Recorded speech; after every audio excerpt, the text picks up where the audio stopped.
Bukas na ililibing ang pinaslang na estudyante ng UP Los Baños na si Maria Victoria Reyes.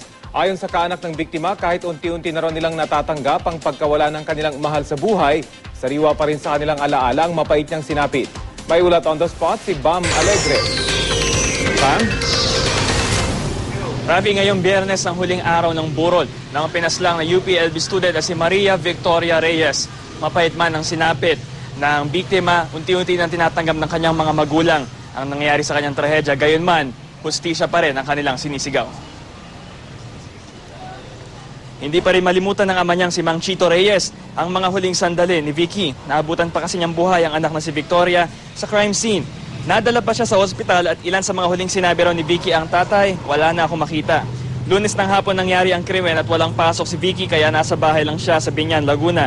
Dito siya pinasok ng salarin na kinilala bilang ang 19 years old na si Benigno Cayetano Jr. May pabuya pa rin ₱250,000 para sa magbibigay impormasyon sa kinaroroonan ng suspect. Ang pulis Biñan naman patuloy na tintugis ang suspect, ikinalat na nila ang litrato ng suspect. Rabi, hindi raw tinitigilan ng mga pulis ang operasyon. Naghati sila sa 4 na teams at dumagdag na rin daw ang ilang mga kawani ng pulis. Ngayon may iba't iba silang mga lead. Ngayon ayaw nila itong ibunyag sa atin nang hindi daw makompromise ang kanilang investigasyon. Samantala sa Sabado na nakatakda ang libing ni Victoria na kung nilalarawan ng kanyang mga mahal sa buhay, napakasinop daw sa pag-aaral at napakabait na bata.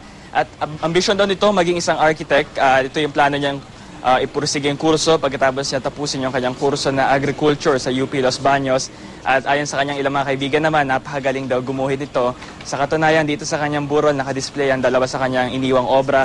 Isang makatotohanang oil portrait ng kanyang alagang aso at ang kanyang self-portrait nung siya ay 6 years old na ginuhit niya nang siya ay 16 years old.